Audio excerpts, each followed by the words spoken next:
بجلی کی صورتحال بھی آپ کے سامنے ہے، بلوچستان میں انٹرنیٹ کی کنیکٹیویٹی کی صورتحال بھی آپ کے سامنے ہے۔ بلوچستان کے 33 کے قریب اضلاع میں سے تقریباً اس وقت 9 اضلاع میں تو بالکل ہی انٹرنیٹ یا 3G وغیرہ پہ پابندی ہے۔ G3 بہت ہے، 3G نہیں ہے۔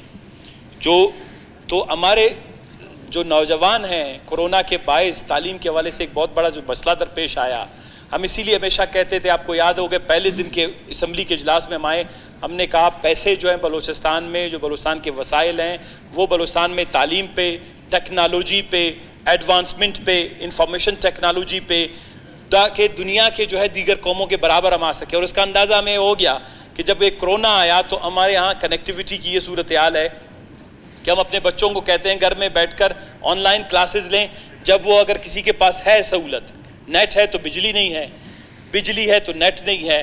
دوسری بات یہ ہے کہ لوگوں کے پاس اتنے جو گیجٹس ہیں یا موبائل فون ہیں، یہ غریب بچوں کے پاس اویلیبل نہیں ہیں، اور اس کے اوپر مطلب پورے پاکستان میں یکساں پالیسی جب بنائی جاتی ہے، اس کا اطلاق بلوچستان پہ ہو ہی نہیں سکتا۔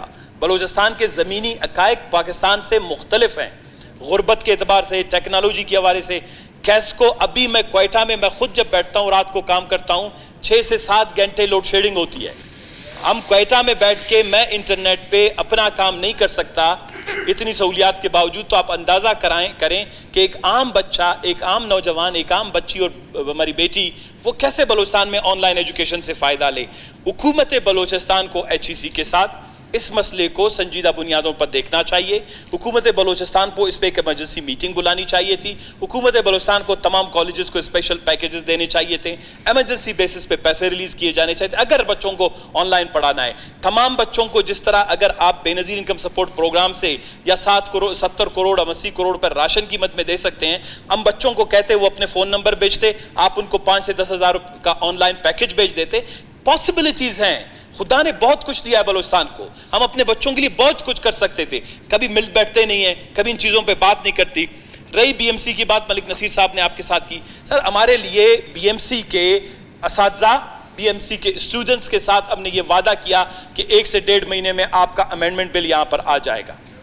جو بھی ایشوز ہیں گورنمنٹ آف بلوچستان نے ایڈمٹ کیا، ہمارے دوستوں نے ایڈمٹ کیا، آج پھر 7 مہینے گزر گئے، لوگ اس دروازے پہ بار بار آ کے کٹکھٹاتے ہیں۔ یہ عدل و انصاف کا دروازہ مذاق بن گیا ہے۔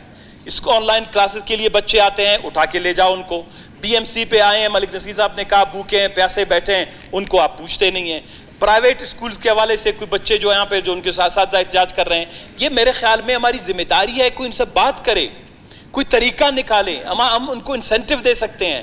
فیڈرل گورنمنٹ نے 30 سے 35 ارب روپے ہمارے جو ہے اڑپ کر لیے، NFC کے نہیں دے رہے ہیں۔ اگر ہم تھوڑی سی بھی ہمت کریں، ہم آپ کے ساتھ ہیں، ہم ہاتھ جوڑتے ہیں آپ کے ساتھ کہ ہم وہ پیسہ آپ کو واپس دلا سکتے ہیں۔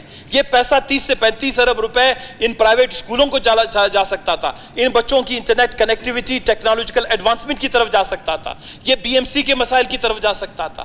آپ ہمارے ساتھ کم از کم بیٹھنے کے لیے آپ اپوزیشن کو ملائیں، اپنے ساتھ محترم اراکین اسمبلی کو ملائیں، بچوں کو ملائیں۔ یہ حکومت کا کام نیگوسیشن ہوتا ہے، ڈسکشن ہوتا ہے، ڈائیلاگ ہوتا ہے۔